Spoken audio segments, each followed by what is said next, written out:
नमस्कार मित्रों, मैं आप सभी लोगों को अशोका के ऑनलाइन यूट्यूब प्लेटफॉर्म चैनल पे आपका स्वागत करता हूं।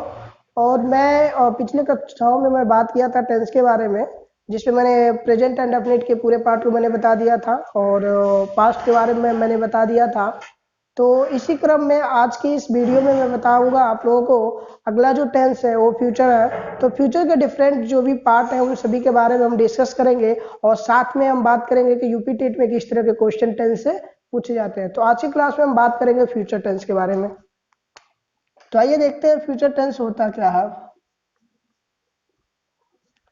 फ्यूचर टेंस को अगर हमें पहचानना हो तो इसका सबसे बेसिक जो फंडा होता है वो क्या होता है मित्रों। तो ध्यान दीजिएगा, जैसे कि हम हिंदी में क्या पढ़ते हैं कि जिस वाक्य के अंत में क्रिया प्लस गा गेगी होता है, तो ऐसे सभी सेंटेंस को हम बोलते हैं क्या कि वो फ्यूचर टेंस में। लेकिन अभी यूपी टेट के पेपर में हमें गा गेगी नहीं देगा, हमें क्या देगा, हम कैसे पहचानेंगे कि एग्जैक्टली हमारा जो सेंटेंस दिया गया है वो फ्यूचर इंडेफिनिट टेंस में ही है। तो उसके लिए पहचानने का बहुत ही ईजी तरीका होता है। तो तरीका क्या है, उसके हेल्पिंग वर्ब से हम पहचान लेते हैं। तो अगर हम बात करें इसमें फ्यूचर इंडेफिनिट टेंस की, तो सबसे पहला जो फ्यूचर टेंस की बात करें तो सबसे पहला जो होता है फ्यूचर टेंस में वो होता है आपका फ्यूचर इंडेफिनिट टेंस। क्या होता है? Future indefinite. तो फ्यूचर इंडेफिनिट की अगर हम बात करें तो फ्यूचर इंडेफिनिट की सबसे पहले हमें क्या पहचानना पड़ेगा कि इसके स्ट्रक्चर कैसे बनते हैं। फ्यूचर इंडेफिनिट टेंस के स्ट्रक्चर कैसे बनते हैं, तो आइए हम बात करते हैं फ्यूचर इंडेफिनिट टेंस के। सबसे पहले रूल की बात करेंगे। रूल क्या होता है? तो फ्यूचर इंडेफिनिट की अगर हम रूल की बात करें मित्रों, तो रूल इसमें क्या निकल के आता है। सबसे पहले हमारा सब्जेक्ट दिया रहेगा, ध्यान दीजिएगा, सब्जेक्ट। सब्जेक्ट के बाद ध्यान दीजिएगा हमारा जो होगा विल होगा, विल या फिर क्या होगा सेल। ये दोनों को बोलते हैं हेल्पिंग वर्ब, ठीक है, सहायक क्रिया। और ध्यान दीजिएगा मित्रों कि यहाँ जब कभी भी फ्यूचर इंडेफिनिट की बात करते हैं तो यहाँ क्रिया का फर्स्ट फॉर्म का प्रयोग किया जाएगा। इसके बाद आपको ऑब्जेक्ट होगा और ऑब्जेक्ट के बाद आपका अदर वर्ड होगा। तो मित्रों ये जो होता है ये फ्यूचर इंडेफिनिट टेंस का, ये अफर्मेटिव सेंटेंस का क्या होता है हमारा, ये रूल बनता है। तो यहाँ आप लिख भी सकते हैं कि यह अफर्मेटिव सेंटेंस की रूल है। किसकी है? अफर्मेटिव सेंटेंस की। यहाँ लिख लेते हैं हम। तो सबसे पहला जो हमारा आएगा अफर्मेटिव सेंटेंस आएगा। बात करते हैं अफर्मेटिव सेंटेंस की। तो ये है हमारा अफर्मेटिव। तो अफर्मेटिव सेंटेंस का ये हमारा क्या निकल के आता है, ये हमारा रूल निकल के आता है। अब हम देखेंगे यहाँ पे, अब सबसे इंपॉर्टेंट जो क्वेश्चन आपसे पूछा जाता है, सबसे बेसिक क्वेश्चन आपसे पूछा जाएगा what is helping verb. First question जो पूछा जाता है, what is helping verb and main verb, main verb in future indefinite,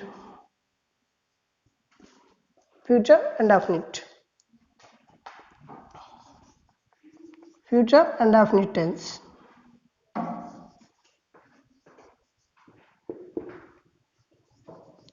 और आपके सामने चार ऑप्शंस होंगे, जिसमें पहला ऑप्शन आपका मैंने बनाया है यहाँ पे, विल सेल प्लस V1, और एक ऑप्शन मैंने बनाया second, will be shall be, इसके बाद V4। सी ऑप्शन मैंने बताया विल हैव सेल हैव, और मेन वर्ब का थर्ड फॉर्म मैंने लिया। तीन ऑप्शन आपके सामने मैं रखता हूँ फिलहाल अभी। तो आप एक बात बताइए, इसमें से सबसे अगर क्वेश्चन की हम बात करें तो बात हमारा क्वेश्चन क्या कर रहा है, पहला बात कर रहा है हेल्पिंग वर्ब की बात कर रहा है और दूसरा बात कर रहा है मेन वर्ब की बात कर रहा है, ठीक है मित्रों। तो ध्यान दीजिए फ्यूचर टेंस की जब भी हम बात करते हैं तो फ्यूचर इंडेफिनिट टेंस में हेल्पिंग वर्ब विल और सेल आता है, क्रिया का फर्स्ट फॉर्म आता है। इस स्ट्रक्चर के अकॉर्डिंग हमारा जो आंसर निकल के आता है वो क्या बनेगा, फर्स्ट होगा। अब मुझे समझना ये है मित्रों कि विल का प्रयोग कहाँ करेंगे और सेल का प्रयोग कहाँ करेंगे। तो बहुत इजी होता है यूज ऑफ हेल्पिंग वर्ब। तो यहाँ ध्यान दीजिएगा, अगला जो पॉइंट मैं लिखने जा रहा हूँ वो चीज़ है क्या है, सेकेंड सेकेंड अगर पॉइंट की बात करें, just in the form of question के ही फॉर्म में मैंने लिखा कि विल का जो प्रयोग किया जाएगा वो सिंगुलर सब्जेक्ट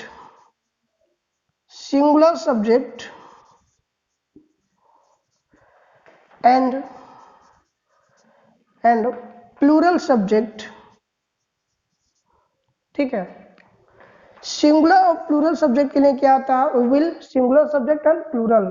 तो सिंगुलर प्लूरल में कौन होता है, जैसे मैंने विल की बात किया तो ही सिंगुलर हो गया, सी क्या हो गया, सिंगुलर हो गया, इट भी सिंगुलर हो गया, दे हमारा क्या हो गया, प्लूरल हो गया, यू क्या हो गया हमारा, प्लूरल हो गया। तो ध्यान दीजिएगा यह प्रयोग किया जाएगा, विल का प्रयोग इन सभी सब्जेक्ट के साथ, या इवन कोई नेम भी आता है तो उसके साथ, और आर नेमिंग वर्ड, या कोई नेम आता है तो नेमिंग वर्ड के भी साथ हम किसका प्रयोग करेंगे, ध्यान दीजिएगा, विल का प्रयोग करेंगे। अगला जो आता है वो आता है शैल का प्रयोग। तो शैल का प्रयोग फ्यूचर इंडेफिनिट टेंस में किस सब्जेक्ट के साथ किया जाएगा, तो ये मित्रों याद रखिएगा सिर्फ आई एंड वी के लिए, ठीक है। तो अगर आपसे पूछे एग्जामिनर को हेल्पिंग ऑफ शैल का प्रयोग किस किस सब्जेक्ट के साथ किया जाएगा, तो आप ध्यान दीजिएगा आई और वी के केवल साथ हम शैल का प्रयोग करेंगे, बाकी सभी सब्जेक्ट के साथ हम विल की बात करेंगे। ओके, तो ये सब चीजें नोट करने के बाद अगली जो चीजें हम बात करेंगे मित्रों, वो सेंटेंस पे हम बात करेंगे कि इनका प्रयोग कैसे किया जाता है। और आपको इन केस मान लीजिए कि आपको हेल्पिंग वर्ब न भी दिया गया हो तो उसके अलावा भी आप कैसे पहचानेंगे कि हमारा जो सेंटेंस है वो फ्यूचर टेंस में ही जाएगा। तो एक तीसरा जो पॉइंट मैं लिखना चाहता हूं, तीसरा पॉइंट यहां पे मैं लिखना चाहूंगा, ध्यान दीजिएगा कि कुछ ऐसे वर्ड भी होते हैं ना जिसको देख के हम पहचान सकते हैं कि हमारा जो सेंटेंस है वो पूरा का पूरा किसमें है, फ्यूचर इंडेफिनिट टेंस में। तो वे कौन कौन से वर्ड हैं जिससे हम पहचान सकते हैं कि हमारे जो सेंटेंस है वो फ्यूचर इंडेफिनिट में है। तो आइए हम बात करते हैं। यहां मैं लिखता हूं, यदि किसी भी वाक्य के अंत में, यदि किसी वाक्य के अंत में, यदि किसी भी वाक्य के अंत में, ध्यान दीजिएगा मित्रों, यदि टुमारो हो, इसी तरह से दिया हो, कहीं नेक्स्ट डे दे दिया गया हो, या नेक्स्ट वीक दे दिया गया हो, या नेक्स्ट ईयर दे दिया गया हो, तब भी, या फिर में भी हो सकता है आपको दे दिया जाए और डे आफ्टर टुमारो। तो ध्यान दीजिएगा आप लोग, ऐसे सभी वर्ड अगर ऐसे आते हैं तो ध्यान देने की बात यह है मित्रों कि ये जो हमारा वाक्य जाएगा वो पूरा का पूरा किस में जाएगा, फ्यूचर इंडेफिनिट टेंस में आएगा। तो हमें तीन चीजों को ध्यान देना है, तीन पॉइंट इसीलिए मैंने लिखा है। पहला कि हेल्पिंग वर्ब क्या होता है फ्यूचर इंडेफिनिट में, दूसरा हमारा विल और शैल का प्रयोग कहाँ किया जाएगा, तीसरा मैंने पॉइंट ये लिखा कि हम कैसे पहचानेंगे कि हमारा जो वाक्य है वो फ्यूचर टेंस में ही है। तो उसके लिए मैंने ऑलरेडी लिख चुका है कि अगर ये वर्ड आएंगे तो ये पूरे के पूरे किस में जाएगा, फ्यूचर में। तो कुछ क्वेश्चन में लिखता हूं, उसका जवाब आप लोग बताइएगा।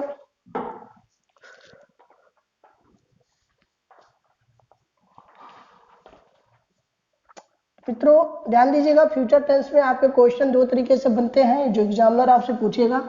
पहला क्वेश्चन आपसे पूछेगा कि हेल्पिंग वर्ब और मेन वर्ब से रिलेटेड पूछेगा। दूसरा आपका जो पूछा जाएगा क्वेश्चन वो फिल इन द ब्लैंक का क्वेश्चन पूछा था, जो कि बहुत ही इंपॉर्टेंट माना जाता है। अब बच्चे कंफ्यूज होते हैं अक्सर कि हम इसमें क्या भरेंगे, तो इसको पहचानने के लिए मैंने एक ट्रिक भी आपको दे दिया है कि यदि किसी भी वाक्य के अंत में टुमारो हो, या नेक्स्ट डे हो, नेक्स्ट वीक हो, नेक्स्ट ईयर हो, या फिर और डे आफ्टर टुमारो हो, तो ऐसे सभी सेंटेंस किस में जाएंगे, फ्यूचर टेंस में आएंगे।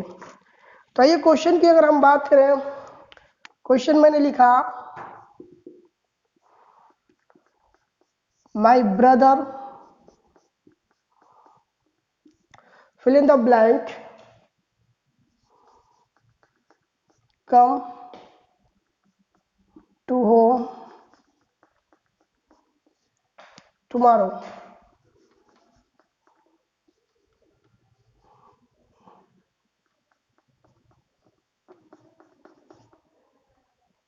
एक और सेंटेंस मैंने लिखा,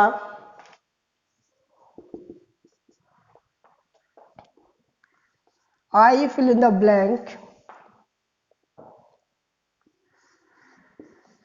go to Delhi next week। अगर मान लीजिए हमने यहाँ पे आपको ऑप्शन दे दिया, first will be shall, C will be, और डी मैंने ऑप्शन दे दिया शैल बी।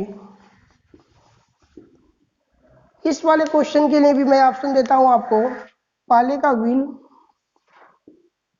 सेकेंड का ऑप्शन होगा शैल, थर्ड के लिए होगा विल बी, और डी के लिए होगा आपका शैल बी। मान लीजिए अगर आपके पेपर में क्वेश्चन दे दिया जाए तो आप कैसे पहचानेंगे कि ये हमारा जो सेंटेंस है पूरा का पूरा किस में चला गया है, फ्यूचर में। तो देखिए हेल्पिंग वर्ब देख करके आप बता सकते हैं कि हाँ ये पूरा का पूरा फ्यूचर टेंस में है, लेकिन इंपॉर्टेंट बात यह है कि ये आखिर में यहाँ पे विल का प्रयोग होगा या शैल का प्रयोग होगा। तो इसके लिए हम क्या बात करेंगे, इसके लिए हम इस तीसरे वाले पॉइंट को याद करेंगे। तीसरे वाले पॉइंट में हमने क्या बताया था कि हम चेक करेंगे कि क्या हमारे वाक्य में टुमारो, नेक्स्ट डे और डे आफ्टर टुमारो या नेक्स्ट ईयर आया है क्या। तो देखिए यहाँ पे हम बात करें तो यहाँ टुमारो आ गया है, और इस वाले सेंटेंस में हम बात करें तो नेक्स्ट वीक आ गया। तो इससे पता चल गया कि ये दोनों के दोनों किसमें है, फ्यूचर में। दूसरे पॉइंट पे अगर हम याद करें तो हमारा सब्जेक्ट क्या है, माई ब्रदर है पहले वाले में। तो माई ब्रदर किस में आएगा, जिसके बारे में हम बात करते हैं वो थर्ड पर्सन होता है। थर्ड पर्सन मतलब ही होगा। तो ही के साथ कौन सा हम हेल्पिंग वर्ब बताया है प्रयोग करने के लिए, जी हाँ, तो ही के साथ हम प्रयोग करेंगे यहाँ पे विल। क्या प्रयोग करेंगे, विल, क्योंकि माय ब्रदर जिसके बारे में हम बात कर रहे हैं वो थर्ड पर्सन है, इसलिए इसके लिए प्रोनाउन ही आएगा। तो ही सब्जेक्ट के लिए हम क्या लगाएंगे, हेल्पिंग वर्ब विल लगाएंगे। अगर हम इसकी बात करें तो इस कंडीशन में क्या होगा, तो देखिए यहाँ पे सब्जेक्ट हमारा क्या है, आई है। तभी जस्ट मैं लिखा हूं दूसरे पॉइंट में कि आई और वी के साथ हेल्पिंग वर्ब किसका प्रयोग करेंगे, हाँ शैल का प्रयोग करेंगे, क्योंकि यही दो सब्जेक्ट होते हैं जो कि हमेशा अपने साथ शैल को लेकर आते हैं। तो इसका आंसर क्या हो जाएगा, बी। सबसे बेसिक क्वेश्चन आपसे यही पूछा जाता है यूपी टेट में, जो फ्यूचर इंडेफिनिट से होता है। ओके मित्रों, अगला आपसे जो क्वेश्चन पूछेगा वो देखिए कैसे पूछेगा, मेन वर्ब के फॉर्म में। जैसे मान लीजिए मैंने एक सेंटेंस आपको फिल इन द ब्लैंक का ही दे दिया, और सेंटेंस कुछ इस तरह हो। सेंटेंस जिसमें मैंने लिखा दे will fill in the blank their assignment next day। ठीक है, अब यहाँ इसको अगर पढ़िए तो हमें क्या मिला, they will fill in the blank their assignment next day. तो इससे पता चला कि ये भी हमारा सेंटेंस किस में जाने वाला है, फ्यूचर टेंस में। लेकिन अब यहाँ पे आपको हेल्पिंग वर्ब नहीं देगा एग्जाम में, अब आपको यहाँ मेन वर्ब जानना चाहेगा। तो मेन वर्ब में आपको दे दिया सबमिट, सेकंड आपको दे दिया सबमिट्स, यस लगाओ, और एक आपको दे दिया सबमिटेड,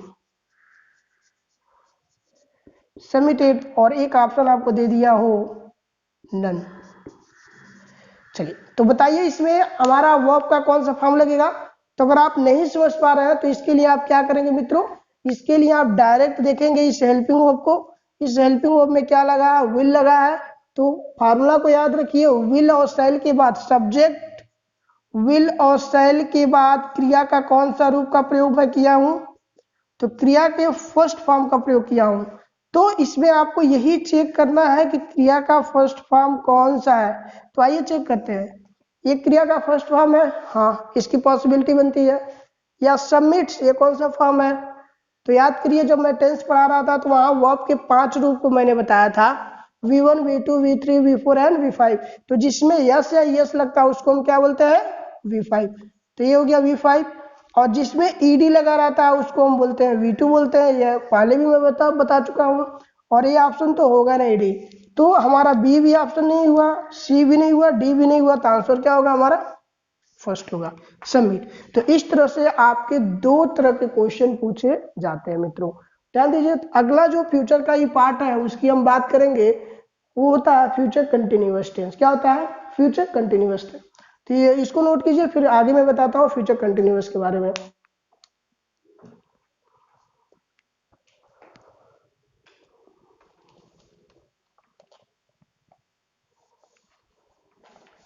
तो मित्रों ध्यान दीजिएगा, फ्यूचर कंटिन्यूअस टेंस में हम बात करेंगे तो थोड़ा सा हेल्पिंग वर्ब में चेंजिंग होता है। विल और शैल के बाद हमारा जो नया डेरिवेटिव बन के आता होता है विल बी और शैल बी हो जाएगा वहां पे, ठीक है। और चूंकि हम प्रेजेंट कंटिन्यूअस पढ़ चुके हैं, पास्ट कंटिन्यूअस पढ़ चुके हैं, तो वहां मैं आप लोगों को बताया था कि कुछ ऐसी क्रियाएं होती हैं जिनका प्रयोग कभी भी हम फोर्थ फॉर्म में नहीं करते, मतलब कंटिन्यूअस टेंस में उसका प्रयोग कभी नहीं करेंगे। तो शायद उम्मीद करता हूँ कि आप लोगों को वो चीज़ें याद भी होंगी, तो वो चीज़ें मैं इस टेंस में नहीं बताऊंगा, क्योंकि हमारे पिछले वीडियो को आप देखकर वहां से एक बार पुनः आप लोग रिवाइज कर सकते हैं। तो आइए अगला जो टेंस है मैं बात करूंगा फ्यूचर कंटिन्यूअस के बारे में। तो फ्यूचर कंटिन्यूअस या फ्यूचर प्रोग्रेसिव टेंस भी इसी को बोलते हैं, क्योंकि इसमें क्रियाएं क्या होती हैं, बोलते वक्त कंटिन्यू रहती हैं। तो फ्यूचर कंटिन्यूअस टेंस जैसे कि हम पढ़ते हुए आ रहे हैं फ्यूचर इंडेफिनिट, तो फ्यूचर इंडेफिनिट में भी मैंने पढ़ चुका है अफर्मेटिव का रूप। तो निगेटिव में आपका आराम से बन सकता है, इंट्रोगेटिव भी बन सकता है, इंट्रोगेटिव निगेटिव भी बन सकता है, ठीक है। इसी तरह से अगर हम बात करें इसमें कंटिन्यूअस की, तो कंटिन्यूअस में हमें क्या करना है, थोड़ा सा क्या होगा, डिफिकल्ट हो जाता है या फ्यूचर इंडेफिनिट से, और डिफिकल्ट क्या हो जाता है, विल बी और शैल बी के कॉन्सेप्ट में, ठीक है। तो आइए हम बात करते हैं। अगर मैं बात करूं इसमें फ्यूचर कंटिन्यूअस की अफर्मेटिव के रूल की बात, अफर्मेटिव सेंटेंस की, अफर्मेटिव सेंटेंस के सबसे पहले अगर हम इसके स्ट्रक्चर की बात करें, तो स्ट्रक्चर में मुझे निकल के क्या आएगा, सबसे पहले हमें सब्जेक्ट मिलेगा, जो कि प्रत्येक सेंटेंस में हम देखते हैं सब्जेक्ट आता है। इस सब्जेक्ट के बाद हमारा हेल्पिंग वर्ब आएगा। तो इसमें अगर इस टेंस में पूछा जाएगा कि हेल्पिंग वर्ब क्या होता है, तो ध्यान दीजिएगा इस टेंस में जो हेल्पिंग वर्ब होता है वो होता है विल बी और क्या होता है, shall be. Will be and shall be होता है। अब यहाँ अगर आपसे पूछा जाएगा बताइए इसमें वर्ब का कौन सा फॉर्म लगेगा, तो इसमें वर्ब का कौन सा फॉर्म लगेगा, चौथा फॉर्म प्रयोग किया जाता है। उसके बाद आपका ऑब्जेक्ट होगा, ऑब्जेक्ट के बाद आपका अदर वर्ड होगा। ओके मित्रों, तो ध्यान दीजिए यहाँ पे। अब अगली जो पॉइंट है सबसे इंपॉर्टेंट वो क्या है, ध्यान दीजिएगा। जैसे मैंने एक सेंटेंस लिखा एग्जांपल में, I shall be writing letter, I shall be writing letter. Okay मित्रों, तो एक चीज आप ध्यान देने की कोशिश कीजिएगा कि अगर इसकी हम बात करें आई शैल बी राइटिंग और लेटर, तो जाहिर सी बात है आई के साथ शैल बी का प्रयोग किया जाएगा। और एक तो इसी तरह से मैंने एक और क्वेश्चन लिखा ही, तो ही के साथ अब क्या प्रयोग होगा, will be, he will be writing और लेटर। तो इस तरीके से हमें पुनः बताने की जरूरत नहीं है कि हमारा आई के साथ शैल बी का प्रयोग होगा, ही के साथ विल बी का। बस दो ही चीजें यहाँ से पूछा जाएगा। अगला जो सबसे इंपॉर्टेंट है मित्रों, वो बच्चे कंफ्यूज हो जाते हैं, गलती करके अक्सर आते हैं कि यहाँ अगर जब हम निगेटिव की बात करने लगते हैं तो निगेटिव में हमें क्या मिलता है, निगेटिव में हम कैसे पहचानेंगे कि यहाँ नॉट का प्रयोग विल बी के साथ लगेगा या विल बी के बाद लगेगा या शैल बी के बाद लगेगा। तो इसके लिए हमें कंफ्यूज होने की जरूरत नहीं है। तो पुनः मैं एक बार आपको निगेटिव का भी रूल लिखना चाहूंगा। और निगेटिव के रूल की अगर हम बात करें तो, निगेटिव सेंटेंस की अगर हम बात करें तो आपको दो चीजें इस टेंस में याद रखना। पहला हेल्पिंग वर्ब जो कि विल बी और शैल बी होता है, और दूसरा हमें मुख्य क्रिया चौथा रूप। तो आइए अगर निगेटिव के रूल की बात करते हैं, निगेटिव के रूल में हमें क्या निकल के आएगा, कुछ करने की जरूरत है। चूंकि हम फ्यूचर इंडेफिनिट में निगेटिव इंट्रोगेटिव क्यों नहीं बताऊं, क्योंकि ऑलरेडी वो चीजें आप कर सकते हैं, क्योंकि मैं पिछले भी बता चुका हूं। निगेटिव में बस सब्जेक्ट हेल्पिंग वर्ब के बाद तुरंत क्या लगा देंगे, नॉट लगा देंगे। और इंटरोगेटिव में क्या करेंगे, तो यस या नो टाइप होगा तो सबसे पहले विल को ले लेंगे, शैल को ले लेंगे और सब्जेक्ट ले लेंगे, मुख्य क्रिया का फर्स्ट फॉर्म ले लेंगे। ठीक है, इंटरोगेटिव नेगेटिव में क्या करेंगे, डायरेक्ट हेल्पिंग वर्ब सब्जेक्ट, उसके बाद नॉट लगा देंगे। या क्वेश्चन वर्ड टाइप का होगा तो क्या होगा, question word helping verb subject, उसके बाद नॉट लग जाएगा। ठीक है, वो बहुत इजी होता है, लेकिन इसमें थोड़ा सा बच्चे कंफ्यूज होते हैं, इसलिए मैं इस सभी के रूल के बारे में पहले मैं लिखना चाहूंगा। तो आइए मित्रों, अगर आप बात करें इसमें निगेटिव की, तो निगेटिव में सबसे पहले हमारा जो स्ट्रक्चर बन के आएगा वो सब्जेक्ट होगा। सब्जेक्ट के बाद ध्यान दीजिएगा यहाँ, अब यहाँ विल, उसके बाद शैल का प्रयोग करेंगे, और इसके बाद आपका नॉट लगता है, और इस नॉट के बाद आपका क्या लगेगा, बी लगेगा। आप कभी भी ये गलती मत कीजिएगा कि इसके, ध्यान दीजिए, विल भी और शैल भी को एक साथ कभी भी आप मत लीजिएगा। विल और बी के बीच में हमेशा नॉट का प्रयोग किया जाएगा। उसके बाद मुख्य क्रिया का इसमें भी फोर्थ फॉर्म का प्रयोग करेंगे, ऑब्जेक्ट होगा, ऑब्जेक्ट के बाद अदर वर्ड हो जाएगा। ठीक है, तो ये हो गया हमारा क्या, ये हो गया आपका निगेटिव का रूल हो गया।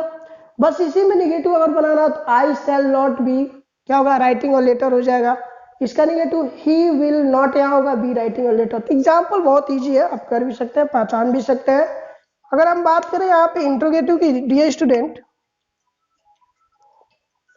इंट्रोगेटिव की अगर हम बात करते हैं, इंट्रोगेटिव निगेटिव की या इंट्रोगेटिव की अगर हम बात करें तो कुछ करना नहीं है हमें। तो इंट्रोगेटिव में भी मैं पहले भी बता चुका आप लोगों को, दो तरह के होते हैं इंट्रोगेटिव। पहला होता है यस या नो टाइप, ठीक है, जिसमें क्या शब्द से क्रियाएं स्टार्ट होती हैं, क्या शब्दों से वाक्य को स्टार्ट किया था। तो इस कंडीशन में हम क्या करेंगे, विल को शैल को सबसे पहले लिखेंगे, उसके बाद हमारी सब्जेक्ट होगा, सब्जेक्ट के बाद यहाँ पे बी होगा, बी के बाद आपका मुख्य क्रिया का चौथा रूप होगा, उसके बाद ऑब्जेक्ट होगा, देन अदर वर्ड, लास्ट में क्वेश्चन मार्क। ध्यान दीजिएगा ये चीजें। लेकिन अगर जब जैसे ही हम बात करने लगते हैं इसके क्वेश्चन वर्ड टाइप के इंट्रोगेटिव के, तो क्वेश्चन वर्ड में हमें क्या मिलता है, इसका रूल क्या बनता है, तो सबसे पहले हमें क्वेश्चन वर्ड मिलेंगे, क्वेश्चन वर्ड के बाद तुरंत हमारा क्या होगा, विल होगा, शैल होगा, उसके बाद सब्जेक्ट होगा, उसके बाद ध्यान दीजिएगा आपका बी होगा, उसके बाद आपका मुख्य क्रिया का चौथा रूप होगा, उसके बाद ऑब्जेक्ट होगा, देन आपका अदर वर्ड होगा, लास्ट में क्वेश्चन मार्क।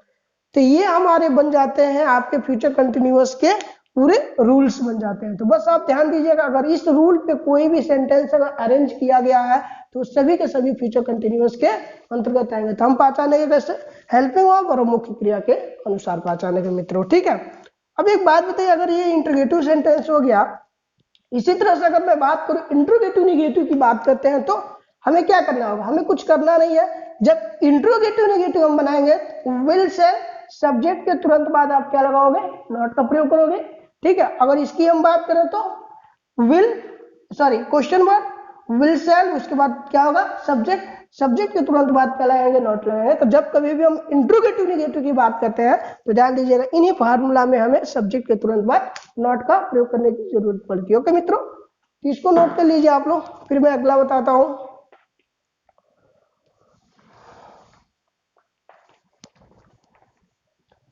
तो मित्रों ध्यान दीजिएगा, जब इंट्रोगेटिव निगेटिव की हम बात करने लगते हैं तो इंट्रोगेटिव निगेटिव में हमें कुछ करने की जरूरत नहीं होती है, सिर्फ हमें सब्जेक्ट के बाद उसी रूल में नॉट लगाने की जरूरत है। ओके मित्रों, तो उम्मीद करता हूँ ये चीजें आप समझ लेंगे, कोई दिक्कत नहीं होगा किसी को। जैसे आइए मैं लिख भी देता हूँ अगर आपको कोई दिक्कत हो रही है तो। जैसे मैंने लिखा, इसी का सेंटेंस लिखा, क्या मैं तुम्हें अंग्रेजी पढ़ाऊंगा, नहीं पढ़ाऊंगा। जैसे मैंने कहा शैल आई नॉट, सॉरी, क्या मैं तुमको अंग्रेजी नहीं पढ़ा रहा हूँगा, लाइक दैट। तो कंटिन्यूअस में शैल आई नॉट टीचिंग यू इंग्लिश। ठीक है मित्रों, ये हो गया हमारा क्वेश्चन वर्ड। अगर मैं आपके इसके टाइप के सेंटेंस की अगर पूछे तो किस तरह का, तो आप देखिए यह शैल का प्रयोग किया गया है। अब इसमें गलती क्या है, ये चीज हमें ध्यान देने की जरूरत है। हमने गलती क्या किया, तो रूल पे आते हैं, चेक करते हैं। तो इंट्रोगेटिव यस और नो टाइप में सबसे पहला हमारा क्या है, विल है, शैल है। तो विल शैल में मैंने शैल लिख दिया है। उसके बाद सब्जेक्ट की बात है तो सब्जेक्ट में लिखा हूं, सब्जेक्ट में लिखा हूं। उसके बाद मुझसे मिस्टेक क्या हुआ, निगेटिव बना रहा हूं तो सब्जेक्ट के तुरंत बाद नॉट तो मैं लगा दिया हूं, लेकिन गलती मैं क्या किया हूं, बी को नहीं लिखा हूं। तो ध्यान दीजिएगा यहाँ पे हमारा क्या हो जाएगा, बी होगा। अब ये सेंटेंस क्या होगा, पूरे तरह से सही माना जाएगा। ओके मित्रों, तो इस तरह से छोटी छोटी मिस्टेक आपको पेपर में दे सकता है और आपको एरर को फाइंड आउट करने की जरूरत होती है। इसी तरह से मैं इसकी अगर क्वेश्चन की बात करूं, मैं तुमको अंग्रेजी क्यों नहीं पढ़ा रहा हूँगा लाइक दैट, तो बस इसी के पहले हमें क्या करना पड़ेगा, वाई का क्वेश्चन करना पड़ेगा। वाई शैल, उसके बाद क्या होगा, आई नॉट, सब्जेक्ट के तुरंत बाद हमें नॉट लगाने की जरूरत है। इसके बाद क्या होगा, बी, देखिए सब्जेक्ट के तुरंत बाद नॉट लगा दिए, उसके बाद बी हो गया।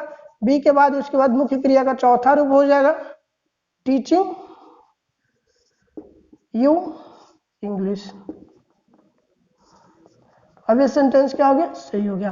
तो ये अगर दोनों की हम बात करें तो ये दोनों के दोनों सेंटेंस किस तरह का है, तो अब ये इंट्रोगेटिव नहीं है, इंट्रोगेटिव सेंटेंस नहीं है, ये दोनों के दोनों हमारे जो वाक्य निकल के आते हैं, इन दोनों को अब हम एक नया नाम देंगे और इन दोनों को नाम देंगे इंट्रोगेटिव नेगेटिव। क्या है यार, इंट्रोगेटिव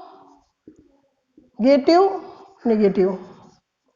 इंट्रोगेटिव नेगेटिव सेंटेंस हो गए क्योंकि इनमें क्या हो गया है, इनमें नॉट का प्रयोग कर दिया गया है। चूंकि ये हेल्पिंग वर्ब से स्टार्ट है, ये क्वेश्चन वर्ड से स्टार्ट है, तो इन दोनों को इंट्रोगेटिव सेंटेंस होना चाहिए, लेकिन इसके साथ जब नॉट लग जाएगा तो इसका नाम बदल जाएगा, अब ये हो जाएगा इंट्रोगेटिव नेगेटिव सेंटेंस। बस ध्यान दीजिएगा, इसमें V4 लगता है, इसमें भी V4 लगेगा। बस यहाँ पे एरर होती है बच्चों से, इस सब्जेक्ट के बाद तुरंत नॉट लगता है, उसके बाद बी लगता है। तो ध्यान दीजिएगा मित्रों, ये इसमें बहुत ही इंपॉर्टेंट होता है। ठीक, अगला जो हम बात करेंगे वो है आपका फ्यूचर परफेक्ट टेंस के बारे में।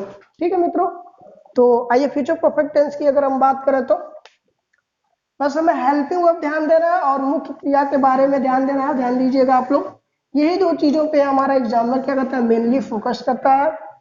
और इस चीजों को हम कैसे करेंगे, ये बहुत इंपॉर्टेंट बात। ओके मित्रों, तो आइए अगला जो टेंस हम पढ़ने जा रहे हैं वो क्या है, वो है आपका, तो ध्यान दीजिए मित्रों, अगला जो है आपका फ्यूचर परफेक्ट टेंस। क्या, फ्यूचर परफेक्ट टेंस की बात करते हैं। जैसे कि हम पास्ट परफेक्ट टेंस में भी मैंने कंपाउंड सेंटेंस के बारे में बात किया था, और इसमें भी मैं कंपाउंड सेंटेंस के बारे में बात करूंगा। तो अगला जो हमारा है वो है future perfect tense. Future perfect tense, ठीक है। तो जब हम फ्यूचर परफेक्ट टेंस की बात करते हैं तो फ्यूचर परफेक्ट टेंस में ध्यान दीजिएगा कि मेनली हम इसके हेल्पिंग वर्ब को ध्यान देंगे। तो सबसे पहले अफर्मेटिव के अगर स्ट्रक्चर की अगर हम बात करते हैं इस टेंस में, तो आपका हेल्पिंग वर्ब क्या मिलेगा। हेल्पिंग वर्ब की अगर हम बात करें तो आपसे एग्जामिनर पूछेगा कि what is the helping verb of future perfect tense. तो इसके स्ट्रक्चर को याद रखिए, इस स्ट्रक्चर से आप पता कर सकते हैं कि इसमें हेल्पिंग वर्ब क्या होता है। तो सबसे पहले हमारा सब्जेक्ट आता है, सब्जेक्ट के बाद यहाँ ध्यान दीजिएगा विल हैव आएगा। क्या आएगा, विल हैव आएगा, और इसके बाद आपका आता है शैल हैव। तो यही क्वेश्चन, पहला क्वेश्चन यहाँ से बनता है कि फ्यूचर परफेक्ट टेंस में आपका क्या आता है, हेल्पिंग वर्ब, तो विल हैव और शैल हैव। और इसके बाद आपसे एग्जामिनर पूछेगा कि इसका मुख्य क्रिया का कौन सा रूप प्रयोग किया जाएगा, तो क्रिया का तीसरा रूप का प्रयोग किया जाएगा इसमें। उसके बाद आपका ऑब्जेक्ट होता है, ऑब्जेक्ट के बाद आपका अदर वर्ड होगा। ये हो गया सिंपल एक टाइप का एक ही सेंटेंस हो। तो अगर मान लीजिए इसी में कंपाउंड फॉर्म में हो, तो जैसे मान लीजिए मैंने सेंटेंस लिखा, एक सेंटेंस आपको दे दिया मैंने, माई mother will have temple. Okay, my mother will have temple, और मैं आपको यहाँ ऑप्शन दे देता हूँ, गो, वेंट, गॉन, गोज। ठीक है, अब आप बताइए इसमें आंसर क्या होंगे।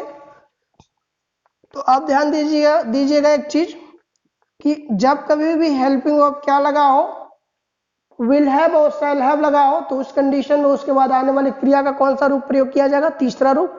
तो आप इस ऑप्शन में चेक कीजिए तीसरा रूप कौन है।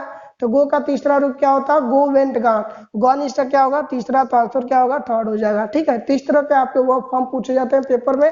अगला जो टाइप का जो आता है इन कॉम्प्लेक्स फॉर्म में क्या आता है, ध्यान दीजिएगा, अफर्मेटिव में ही मैं बताना चाहूंगा। अगर थोड़ा सा मैं इस चीज को मॉडिफाई कर दूं तो क्या होगा, और मॉडिफिकेशन में देखिए थोड़ा सा मैं, तो इस कंडीशन में जैसे एक और एग्जांपल मैंने लिख लिया यहाँ पे, और जो दूसरा रूप होता है फ्यूचर परफेक्ट का वो कैसे होता है वो ध्यान दीजिएगा। मैंने सेंटेंस लिखा, my mother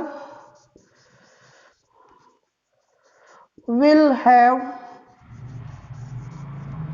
fill in the blank मैंने ले लिया।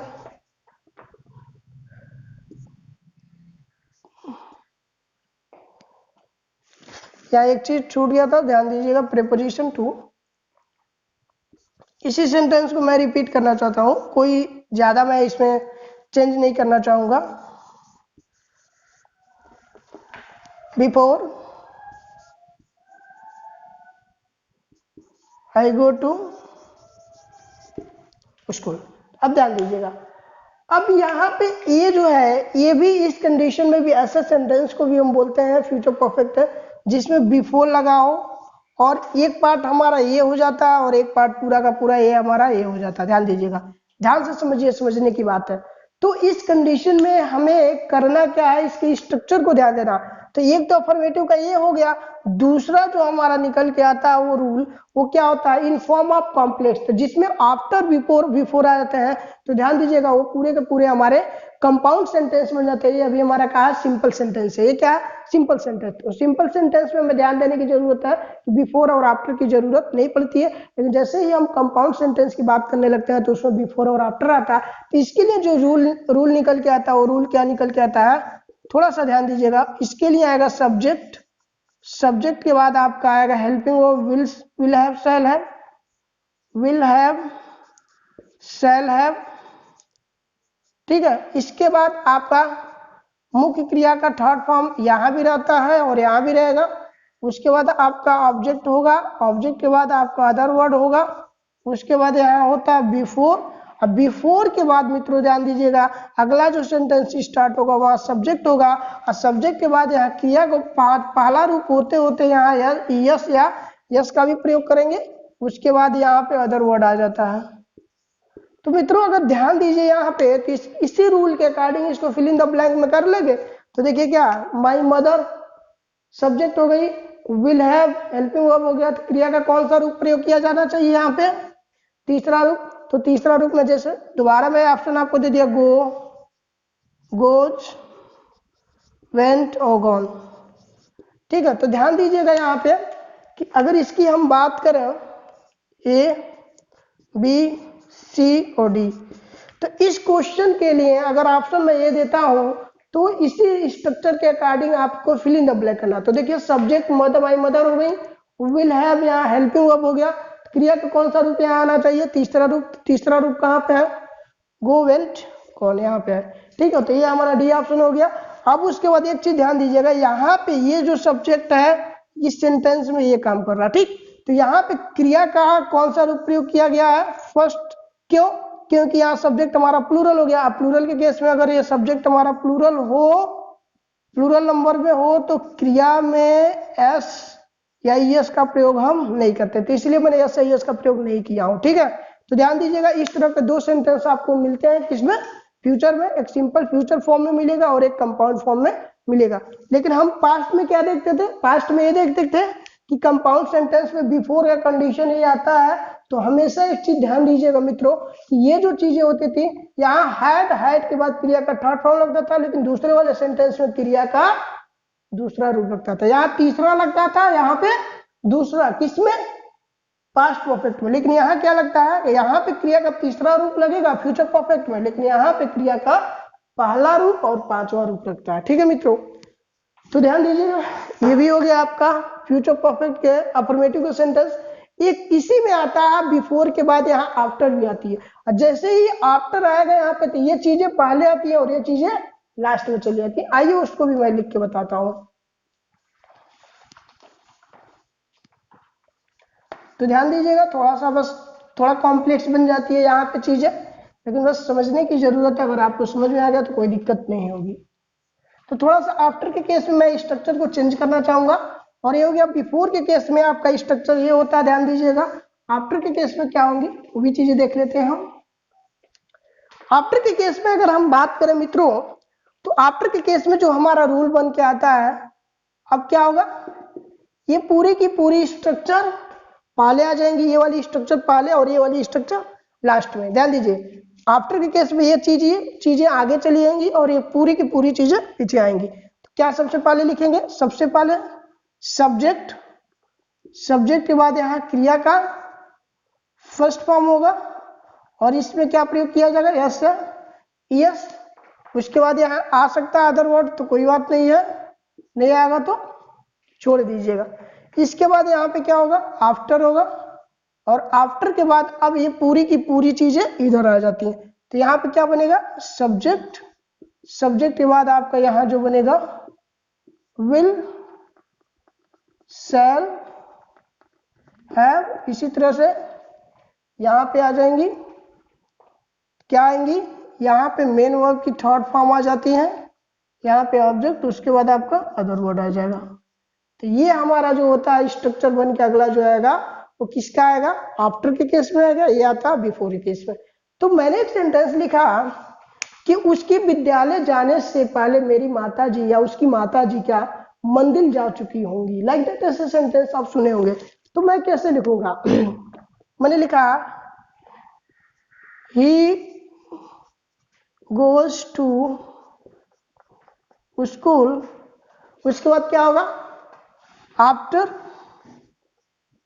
उसकी माताजी मंदिर जा चुकी होंगी, तो उसकी माताजी के लिए क्या होगा, हिज मदर जा चुकी होंगी, तो फ्यूचर में है, तो सब्जेक्ट के बाद क्या है यहाँ पे, या तो विल हैव लगेगा या शैल हैव। तो क्या लगेगा, चूंकि माताजी ये हमारी थर्ड पर्सन हो गई, तो इसीलिए क्या होगा, विल हैव। अब गो का कौन सा फॉर्म लगेगा, तो गॉन होगा, गॉन टू टेम्पल। तो मित्रों आपके पेपर में दो चीजें पूछी जाती हैं, बस आपको यही ध्यान देना है, बिफोर का कंडीशन होगा तो ये स्ट्रक्चर आप याद रखिएगा, और आफ्टर के केस में आप ध्यान दीजिएगा ये स्ट्रक्चर याद रखिएगा। तो देखिए यहाँ पे सब्जेक्ट के बाद ये सब्जेक्ट हमारा सिंगुलर है, और जब ये सिंगुलर है तो प्रेजेंट इंडेफिनिट में जाएगा, और यहाँ गो हो गया, तो गो में देखिए क्या आया, वो आया लास्ट में।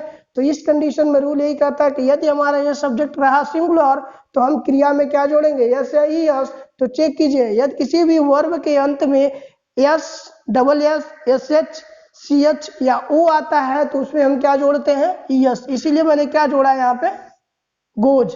तो यहाँ पे होगा पांचवा फॉर्म का प्रयोग किया जाएगा, चूंकि ये सिंगुलर है, ही गोज टू स्कूल, ठीक है, आफ्टर हिज मदर। अब यहाँ विल हैव आ गया, देखिए इस स्ट्रक्चर के अकॉर्डिंग, तो इसके बाद आने वाला क्रिया का कौन सा फॉर्म प्रयोग किया जाएगा, यहाँ थर्ड फॉर्म मैंने प्रयोग किया है।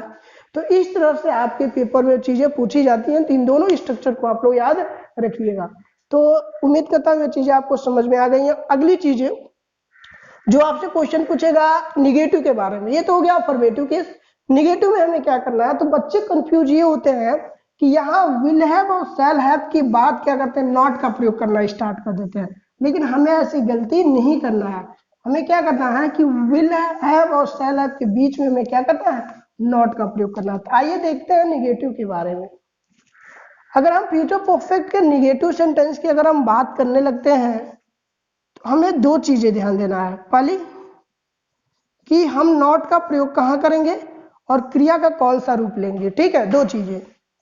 तो सबसे पहले अगर इसकी रूल की बात करें तो सेम चीज है, सबसे पहले सब्जेक्ट आएंगी, इस सब्जेक्ट के बाद हेल्पिंग वर्ब अभी तक क्या देखते हुए आ रहे हैं फ्यूचर परफेक्ट में, विल हम देखते आ रहे हैं, विल और शैल, और इसी के साथ एक क्या आ रहा है, हैव आ रहा। तो अभी जस्ट बोले हैं कि फ्यूचर परफेक्ट टेंस के निगेटिव में विल और शैल और हैव के बीच में हम नॉट का प्रयोग करेंगे, इसके बाद क्या प्रयोग करेंगे, हैव करेंगे। बाकी चीजें मुख्य क्रिया की थर्ड फॉर्म इसमें भी प्रयोग किया जाता है और अफर्मेटिव में भी किया जाएगा। उसके बाद ऑब्जेक्ट होगा, उसके बाद अदर वर्ड होगा, ठीक है मित्रों। तो ध्यान दीजिएगा, इस तरह की चीजें अगर आपसे कहीं पूछी जाती हैं तो आपको दो पॉइंट याद रखना है, मेन वर्ब का थर्ड फॉर्म और उसके बाद नॉट का प्रयोग कहाँ करेंगे। तो ध्यान दीजिएगा, इस कंडीशन में विल नॉट हैव लगता है, क्या लगता है, विल नॉट हैव, और यहाँ पे क्या लगेगा, शैल नॉट हैव, क्या लगेगा, शैल नॉट हैव। कभी भी ये चीजें आप मत कीजिएगा, विल हैव नॉट का प्रयोग कभी मत कीजिएगा, ये चीजें गलत मानी जाती है मित्रों। और बच्चे मैक्सिमम यही करना स्टार्ट कर देते हैं, क्योंकि उन्हें लगता है कि हेल्पिंग वर्ब के बाद तुरंत नॉट का प्रयोग करना सही माना जाता है, लेकिन अकॉर्डिंग टू स्ट्रक्चर ये चीजें गलत होती है। ये चीजें कभी नहीं एग्जिस्ट होती हैं। एग्जिस्ट कैसे होती हैं, विल नॉट हैव और शैल नॉट हैव। तो ये चीजें बस आप लोग याद रखिएगा, बाकी क्रिया का तीसरा रूप याद रखिएगा इस टेंस में। ठीक है मित्रों, तो अगला हम बात करेंगे इसी तरह से इंट्रोगेटिव सेंटेंस के बारे में, इंट्रोगेटिव नेगेटिव। तो आइए बात करते हैं उसके बारे में। फ्यूचर परफेक्ट में ध्यान दीजिएगा, जब कभी भी इंट्रोगेटिव की अगर हम बात करने लगेंगे मित्रों, तो वहां भी हम दो चीजों की जिक्र करेंगे, यस या नो टाइप और दूसरा आपका क्वेश्चन वर्ड टाइप। तो आइए हम बात करते हैं इसमें फ्यूचर परफेक्ट के इंट्रोगेटिव के बारे में। अगर इंट्रोगेटिव की अगर हम बात करें तो ध्यान दीजिएगा, यहाँ पे हमें निकल के क्या आता है, तीसरा जो है इंट्रोगेटिव सेंटेंस। स्ट्रक्चर मैं इसलिए बता दे रहा हूं ताकि आपको आसानी हो पेपर में पहचानने के लिए। इंट्रोगेटिव सेंटेंस, जब हम फ्यूचर परफेक्ट इंट्रोगेटिव की बात करेंगे तो सबसे पहले यहाँ भी हम सबसे पहले यस या नो टाइप को देखेंगे। तो यस या नो टाइप में हमें क्या मिलता है, सबसे पहले हेल्पिंग वर्ब आती है। तो हेल्पिंग वर्ब इसमें क्या है, विल से, विल होगा, उसके बाद क्या होगा, शैल होगा। इसके तुरंत बाद आप ध्यान दीजिएगा, चूंकि इंट्रोगेटिव यस या नो टाइप है तो सब्जेक्ट होगा। सब्जेक्ट के बाद आप हैव का प्रयोग करेंगे। बच्चे गलती ये करते हैं कि विल हैव एक साथ ले लेंगे, उसके बाद सब्जेक्ट लिखेंगे, ये गलत माना था। विल हैव और सब्जेक्ट, ठीक है, दोनों के बीच में रहता है। तो यहाँ पे अगला इसका वर्ब फॉर्म की अगर हम बात करेंगे तो इसमें भी क्रिया का तीसरा रूप प्रयोग किया जाएगा। और ध्यान दीजिएगा, ऑब्जेक्ट होगा, ऑब्जेक्ट के बाद अदर वर्ड, उसके बाद लास्ट में क्वेश्चन मार्क। ये हो गया यस या नो टाइप। अगर हम बात करें क्वेश्चन वर्ड की बात करें तो AWS टाइप की अगर हम बात करने लगते हैं तो हमें मिलता है क्या स्ट्रक्चर, हमें कुछ करना नहीं, इसी स्ट्रक्चर में हमें क्या कर देना है, क्वेश्चन वर्ड ऐड कर देना है। तो सबसे पहले हमें क्या मिलेगा, क्वेश्चन वर्ड, उसके बाद क्या मिलेगा हमको, विल सेल, विल सेल के बाद सब्जेक्ट, सब्जेक्ट के बाद आपका हैव मिलेगा, और हैव के बाद आपको क्या मिलेगा, क्रिया का थर्ड फॉर्म मिलेगा, ऑब्जेक्ट मिलेगा, उसके बाद other word, then question mark. तो ये हो गया मित्रों, ध्यान दीजिएगा, हमारा इंट्रोगेटिव सेंटेंस की बात कर दिए हम। अगला जो हम बात करेंगे वो है इंट्रोगेटिव नेगेटिव। तो इंट्रोगेटिव नेगेटिव आप लोग बना लेंगे, बोलिए। चलिए मैं अभी आपको बताते हैं एक सेंटेंस, उसमें सही कीजिएगा कि एरर क्या है इसमें। जिससे मैंने अब इसी का इंट्रोगेटिव नेगेटिव आपसे जानने की कोशिश किया। अगर इसी का अगर हम इंट्रोगेटिव नेगेटिव अगर हम आपसे पूछें तो बताइए नॉट का प्रयोग कहाँ करेंगे। तो इंट्रोगेटिव नेगेटिव में जैसे मैंने सेंटेंस लिखा, will you have not done this work, और मैंने आपको सही करने के लिए दे दिया इस सेंटेंस को, ठीक है। तो आप कैसे सही करोगे, देखो इसमें हेल्पिंग वर्ब स्टार्ट हो रही है, सब्जेक्ट है, हैव है, तो जाहिर सी बात है ये इंट्रोगेटिव है। और चूंकि जब ये इंट्रोगेटिव के साथ साथ नॉट लग गया तो ये चीजें बदल गई, अब ये इंट्रोगेटिव नेगेटिव हुई। अब हमें यही ध्यान देना है कि इन दोनों स्ट्रक्चर में क्या करें कि ये इंट्रोगेटिव से इंट्रोगेटिव नेगेटिव बन जाए। तो हमें कुछ नहीं करना, हमें करना क्या है, इसी में विल और सेल के बाद जो ये सब्जेक्ट आ रही है इसके बाद तुरंत हमें क्या ऐड करना है, नॉट। अब ये चीजें तुरंत क्या बन जाती है, इंट्रोगेटिव नेगेटिव। अब ये चीजें हमारी क्या बन जाती है, इंट्रोगेटिव नेगेटिव। हमें दोबारा स्ट्रक्चर को लिखने की जरूरत नहीं है, बस हमें ये ध्यान देना है कि सब्जेक्ट के बाद नॉट लगा देंगे तो अब ये सेंटेंस इंट्रोगेटिव से इंट्रोगेटिव नेगेटिव बनता है। और इसमें हम क्या, इस सब्जेक्ट के बाद अगर नॉट लगा दें तो ये भी चीजें हमारी इंट्रोगेटिव से इंट्रोगेटिव नेगेटिव बनेगा। तो इस रूल के अकॉर्डिंग ये सेंटेंस अभी क्या है, हमारा गलत है। अगर इसको हमें सही करना है तो सही कैसे होगा, देखिए सबसे पहले विल है तो यहाँ विल हो गया, सब्जेक्ट उसके बाद है यू, यू के बाद क्या आना चाहिए, नॉट आना चाहिए, उसके बाद आप चाहिए बस इसके प्लेस को हम क्या कर देंगे, इंटरचेंज कर देंगे। तो सही जो सेंटेंस हमारा बनेगा क्या हो जाएगा will you not have done this work. ये चीजें ध्यान दीजिएगा मित्रों, इस तरह की चीजें आपसे पूछी जाती हैं, तब ये जो सेंटेंस पूरा बन के आएगा ये हमारा कहलाएगा इंट्रोगेटिव नेगेटिव। तो उम्मीद करता हूँ ये आपका फ्यूचर परफेक्ट टेंस आपको अच्छे से क्लियर हो गया। और इसमें दो चीजें आप लोग ध्यान दीजिएगा, हेल्पिंग वर्ब और मुख्य क्रिया की बारे में। अगली हम लास्ट जो टेंस है उसके बारे में हम जिक्र करेंगे, फ्यूचर परफेक्ट कंटिन्यूअस टेंस के बारे में। तो आइए हम बात करते हैं फ्यूचर परफेक्ट कंटिन्यूअस टेंस के बारे में।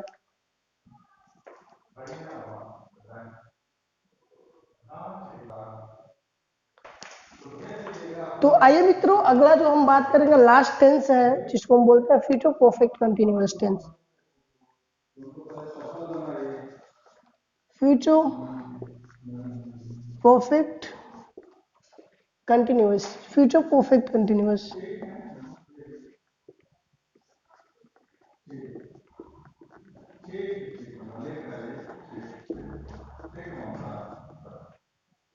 फ्यूचर परफेक्ट कंटिन्यूअस की अगर हम बात करते हैं तो इसमें ये दो टेंस से मिलकर बना होता है, ध्यान दीजिएगा। एक होता है परफेक्ट टेंस, दूसरा होता है कंटिन्यूअस टेंस होती है। मतलब वो काम क्या होता है, टाइम के अनुसार कंप्लीट होता है, ध्यान दीजिएगा, फ्यूचर टाइम में, आने वाले टाइम में। तो अगर इसकी हम बात करें, सबसे पहले अगर पहले रूल की हम बात करें अफर्मेटिव सेंटेंस के, तो क्या होगा, ध्यान दीजिएगा। अफर्मेटिव सेंटेंस की अगर हम जब बात करते हैं फ्यूचर परफेक्ट कंटिन्यूअस टेंस के, हमें मिलता क्या है। चूंकि हम हिंदी पे अब ध्यान नहीं देंगे मित्रों, क्योंकि आपके पेपर में हिंदी में नहीं पूछा जाएगा, इसलिए मैं आपको हेल्पिंग वर्ब के माध्यम से मैं बताना चाहूंगा कि इसकी पहचान क्या होते हैं। तो अगर इसके पहचान की हम बात करें तो फ्यूचर परफेक्ट कंटिन्यूअस टेंस में सबसे पहले आपको एक सब्जेक्ट मिलेगा। इस सब्जेक्ट के तुरंत बाद आपको हेल्पिंग वर्ब, अगर आपसे पूछा जाए कि फ्यूचर परफेक्ट कंटिन्यूअस टेंस का हेल्पिंग वर्ब क्या होता है, तो आपका जवाब होना चाहिए विल हैव बीन, और क्या होगा, शैल हैव बीन। आपका जवाब यही होगा कि फ्यूचर परफेक्ट कंटिन्यूअस टेंस में helping verb will have been और शैल हैव बीन लगता है।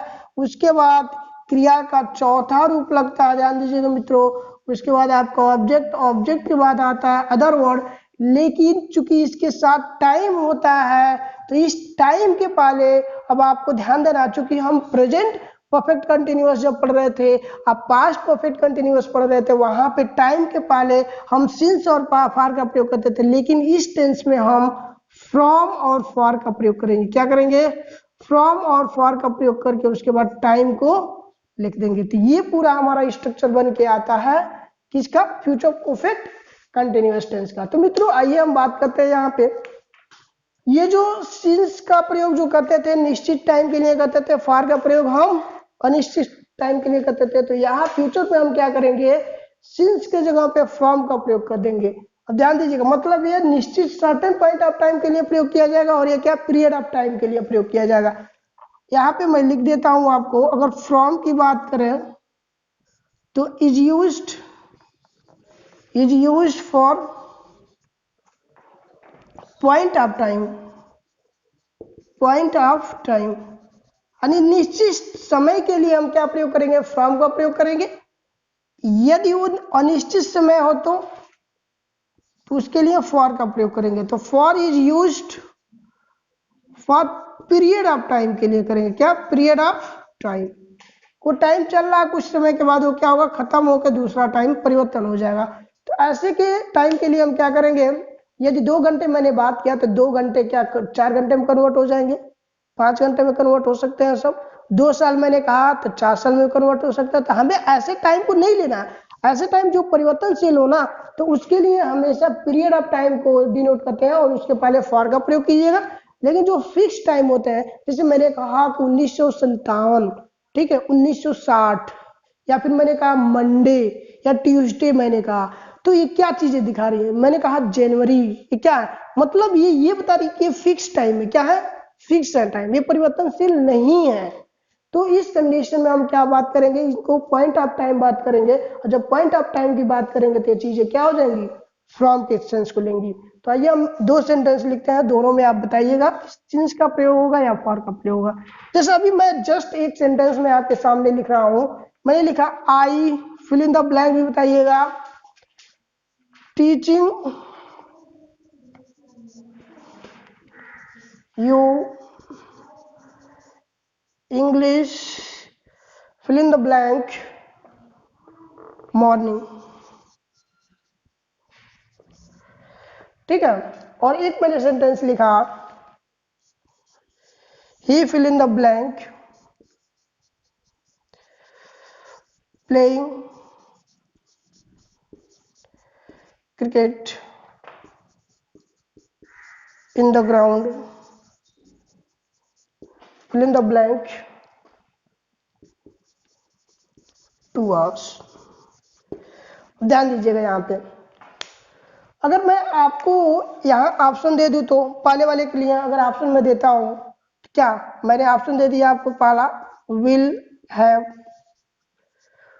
ये पहले के लिए है, ध्यान दीजिएगा, चूंकि दो सेंटेंस में लिखा हूँ तो पहले वाले के लिए ऑप्शन ये दिया विल हैव, या फिर यहाँ पे मैंने दे दिया आपको फॉर।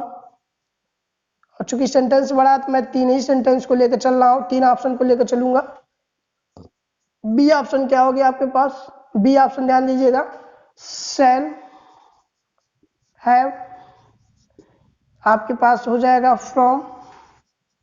सी ऑप्शन आपके पास आता है shall have from, shall have for, shall have for. ठीक है। दूसरे वाले के लिए ऑप्शन की अगर हम बात करें तो, सेकंड वाले के लिए अगर हम बात करें तो मैंने ले लिया फर्स्ट ऑप्शन, मैं आपको देता हूं will have, will have from. B option आपको दिया शैल हैव फॉर, और सी ऑप्शन आपको दे दिया विल हैव। ठीक है। उसके बाद आपको दे दिया मैंने फ्रॉम। ठीक है। और एक चीज ध्यान दीजिएगा इन सभी में, चूंकि ये कंटिन्यूअस है तो कंटिन्यूअस में हम बीन को लगाएंगे, एक चीज हमेशा ध्यान दीजिएगा। तो यहाँ पे हमारे जो आंसर हो जाएंगे, क्योंकि स्पेस कम होने की वजह से मैं इसको दोबारा लिखना चाहूंगा, ध्यान दीजिएगा स्पेस कम होने की वजह से एक बार पुनः मैं इस ऑप्शंस को लिखना चाहूंगा साइड में, या 1 by 1 इसको लेकर चलते हैं। तो देखिए पहले वाले के लिए हम बात करते हैं, तो पहले वाले सेंटेंस को पढ़िए, I teaching you English morning. ठीक। अगर हम इसमें अगर आपको ऑप्शन दे देता हूं विल हैव बीन फ्रॉम, और एक सेंटेंस मैंने दे दिया शैल हैव बीन फॉर, और एक मैंने ऑप्शन आपको दे दिया विल हैव बीन फॉर। चलिए बताइए तो इसमें क्या होगा, आपको मैंने ऑप्शन दे दिया ए बी सी डी करके, A this is your B and this is your C, और डी आपको दे दिया नन। चलिए तो देखिए इसमें आई है तो आई के साथ हम प्रयोग क्या करते हैं, हमेशा ध्यान दीजिएगा आई के साथ क्या प्रयोग करेंगे, आई है तो शैल हैव का प्रयोग होगा, ही रहता तो विल हैव। तो ऑप्शन को चेक कीजिए, आई के साथ विल का प्रयोग किया जाएगा, नहीं किया जाएगा। तो आंसर हमारा क्या दिखाई दे रहा है, सेकेंड वाला। चूंकि आई है तो यहाँ क्या प्रयोग किया जाएगा, आई शैल हैव बीन, क्योंकि इसके बाद V4 लगा है तो जाहिर सी बात है V4 के पहले हमारा क्या होना चाहिए, या तो विल हैव बीन या तो शैल हैव बीन। तो आई सब्जेक्ट है तो आई के लिए हमारा क्या प्रयोग होगा, शैल हैव बीन होगा। और चूंकि यहाँ मॉर्निंग है तो मॉर्निंग एक फिक्स टाइम है, तो मॉर्निंग फिक्स टाइम के लिए क्या प्रयोग करेंगे, पॉइंट ऑफ टाइम। और पॉइंट ऑफ टाइम के लिए हमारा क्या प्रीपोजिशन है, तो पॉइंट ऑफ टाइम के लिए प्रीपोजिशन है फ्रॉम, इसलिए आंसर क्या होगा यहाँ पे फ्रॉम मॉर्निंग, क्या होगा फ्रॉम मॉर्निंग। तो आंसर हमारा क्या होगा, बी होगा। लेकिन मित्रों अगर हम बात करें इसी में ऑप्शन यही हो, अगर ऑप्शन हमारा यही हो, इस वाले क्वेश्चन के लिए आंसर क्या हो जाएगा, तो देखिए यहाँ पे ही है तो ही हमारा क्या है, तो ही के साथ हमारा ये थर्ड पर्सन है, तो थर्ड पर्सन के लिए हमारा हेल्पिंग विल हैव लगेगा या शैल है, तो ये चूंकि सिंगुलर है थर्ड पर्सन, तो इसलिए यहाँ क्या लगेगा हमारा, हम जानते भी हैं, पहले भी पढ़ चुके हैं कि थर्ड पर्सन सिंगुलर या प्लूरल के साथ विल का प्रयोग करेंगे, आई और वी के साथ सिर्फ हम सेल का प्रयोग करेंगे। तो इसीलिए यहाँ क्या होगा, विल हैव बीन, तो आंसर हमारा निकल जाता है विल हैव बीन। यहाँ भी विल हैव बीन है। अब हमें पता लगाना है कि टाइम क्या है। तो टाइम में 2 घंटे से हम लोग खेल रहे होंगे ग्राउंड में, तो ये 2 घंटा फिक्स है? नहीं, ये 2 घंटा फिक्स नहीं है।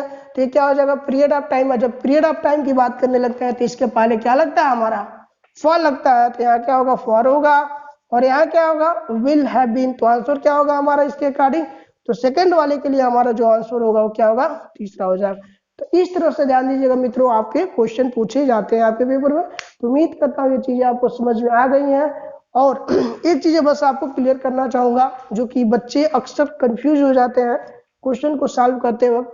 क्या कंफ्यूजन होती है, कंफ्यूजन थोड़ा सा ये रहेगा आपका, आई और वी के साथ जो हम विल और सेल की बात कर रहे हैं उसमें एक कॉन्ट्राडिक्शन आती है। कॉन्ट्राडिक्शन कहाँ पे आती है, मैं इसको लास्ट में इसलिए बता रहा हूं ताकि पूरा टेंस पढ़ने के बाद आपको कंफ्यूजन ना हो, ठीक है। क्योंकि मैं अभी तक बता रहा हूं कि आई और वी के साथ सेल का प्रयोग करेंगे, लेकिन अब एक चीज एक जगह बताने जा रहे हैं, आई और वी के साथ विल का प्रयोग करेंगे। लेकिन कंडीशन है, कंडीशन क्या, समझिए आप। आपके पेपर में कभी कभी ऐसे क्वेश्चन दे देते हैं, जैसे मैंने कहा एक सेंटेंस, सपोज दैट, मान लीजिए मैंने यहां लिखा है question, I fill in the blank help you in the exam. एक मैंने यहां लिखा सेंटेंस, और एक क्वेश्चन मैंने ले लिया, वी किल यू, और एक सेंटेंस मैंने लिखा, और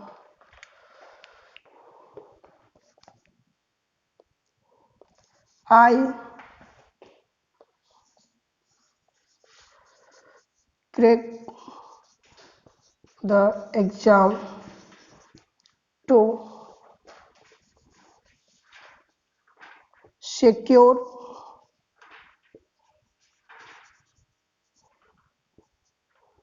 अ गुड लाइफ। ठीक है। अब यहाँ एक चीज दोनों को ध्यान से पढ़िए और समझिएगा थोड़ा सा।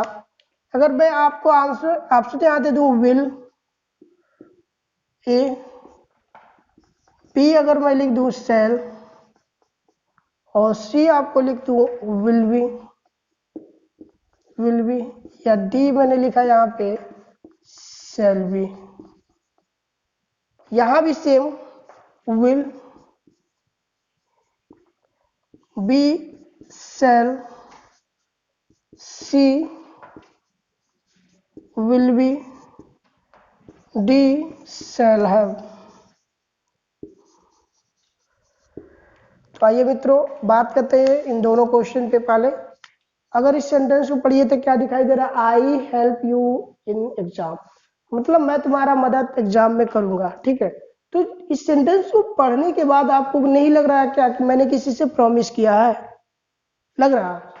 तो ध्यान दीजिएगा, जब कभी भी हमारा जो वाक्य हो फ्यूचर में हो और पढ़ने से हमें ये लगे कि उस वाक्य में प्रॉमिस की बात की जा रही हो, क्या प्रॉमिस की बात की जा रही हो, या फिर डिटर्मिनेशन की। जैसे डिटर्मिनेशन का मतलब क्या हुआ कि मैं इस क्वेश्चन को जरूर सॉल्व करूंगा, ठीक है, मैं एग्जाम को जरूर पास करूंगा, मुझे करना है एट एनी कॉस्ट, ये हो गया डिटर्मिनेशन। या इसी तरह से मान लीजिए आपने किसी को धमकी दे दिया, थ्रेट कर दिया, ठीक है, कि मैं तुम्हें मारूंगा, ठीक है, मैं तुम्हें कुछ भी नहीं करने दूंगा, लाइक दैट। तो जब किसी को आप क्या करते हैं, थ्रेट करते हैं, उस कंडीशन में भी ध्यान दीजिएगा। या फिर में भी हो सकता है आप किसी चीजों को क्या कर रहे हैं, या इंटेंशनली आप बोल रहे हैं, किसी इरादा पूर्वक इंटेंशनली आपने किसी बात को बोल दिया, ठीक है, मतलब प्री प्लान्ड हो के कि अगर मैं ये काम करूंगा तो मुझसे मुझे फायदा ये होगा, ठीक है। तो होता है इंटेंशनली आइडियाज होता है। अगर ऐसी कोई चीजें हो मित्रों तो ध्यान दीजिएगा, इन सभी के सेंस में हम अब आई एंड वी के लिए, ठीक है, यहां पे विल का प्रयोग करेंगे। क्या प्रयोग करेंगे? आई एंड वी के साथ विल का प्रयोग करेंगे, और ही सी इट के साथ ही सी इट और दे या यू के साथ अब ये चीजें क्या होती हैं? रिवर्स हो जाती हैं, और इन सभी के साथ हम शैल का प्रयोग करने लगते हैं। कब? जब हमारे सेंटेंस में इनकी भावना होगी तब। तो पहला सेंटेंस में पढ़ने से लगा हमें प्रॉमिस किया किसी से, इसीलिए आई के साथ क्या लगना चाहिए? विल। शैल का प्रयोग नहीं करेंगे तो आंसर हमारा जो निकल के आएगा फर्स्ट होगा, ठीक है। लेकिन इसी में अगर एक सेंटेंस और मैं लिख रहा हूं ऐसे कि आई गो टू स्कूल टुमारो, अब यहाँ पे क्या होगा बोलो? यहाँ पे इस सेंटेंस में क्या होगा कि इस वाले क्वेश्चन को ले लो, तो इस वाले क्वेश्चन में तुम्हें विल नहीं प्रयोग किया जाएगा, इस वाले क्वेश्चन में अब हम शैल का प्रयोग करेंगे। क्यों? क्योंकि यहाँ पे कोई भी प्रॉमिस की बात नहीं किया जा रहा, यहाँ डेली रूटीन की बात है कि कल मैं विद्यालय जाऊंगा, जाहिर सी बात वो पढ़ने जाता होगा। तो जब हम फ्यूचर एक्शन लगते हैं करने, तो उस कंडीशन में आई और वी के साथ हम शैल का ही प्रयोग करते हैं। लेकिन जब प्रॉमिस आ जाती है तो उस कंडीशन में चीजें बदल जाती है। तो यहाँ पे आई के साथ यहाँ शैल का ही प्रयोग होगा। लेकिन इस वाले सेंटेंस में अगर हम बात करें मित्रों, तो आई के साथ विल का प्रयोग होगा। कॉन्सेप्ट उम्मीद करता हूं ये चीजें समझ में आ गई। ये नॉर्मल फ्यूचर एक्शन है। क्या है? यह फिक्शन है, ये फ्यूचर एक्शन है। आप फ्यूचर एक्शन के लिए आई और वी के साथ शैल का प्रयोग करेंगे, लेकिन प्रॉमिस के लिए विल।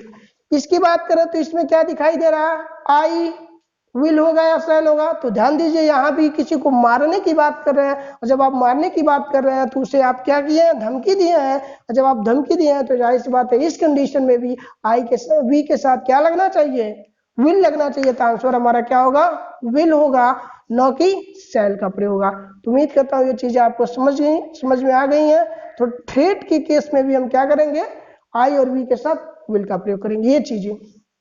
अगली अगर हम बात करें, यहाँ है, यहाँ डिटरमाइंड हो गया कि अच्छे लाइफ के लिए उसे क्या करना है? एग्जाम को क्रैक करना ही है। तो जाहिर बात है ये इसकी डिटर्मिनेशन है। और जब हम डिटर्मिनेशन की बात करेंगे तो डिटर्मिनेशन के केस में भी हमारा आई और वी के साथ क्या लगेगा? यहाँ विल होगा। तो ये चीजें हमेशा मित्रों ध्यान दीजिएगा। बस इन 4 पॉइंट को अगर आप ध्यान दे दिए तो उम्मीद करता हूँ कि ये चीजें आपको कभी भी इस तरह के क्वेश्चन गलत नहीं होंगे, और आप कभी गलत भी नहीं करते हैं। तो ये चीज आप नोट कीजिए। फिर आज के लिए इतना ही दोस्तों, और आपको वीडियो अच्छा लगा हो तो लाइक करना मत भूलिएगा, शेयर भी करना मत भूलिएगा, और साथ साथ चैनल को सब्सक्राइब भी कर लीजिएगा। तो आज के लिए इतना। Have a good day.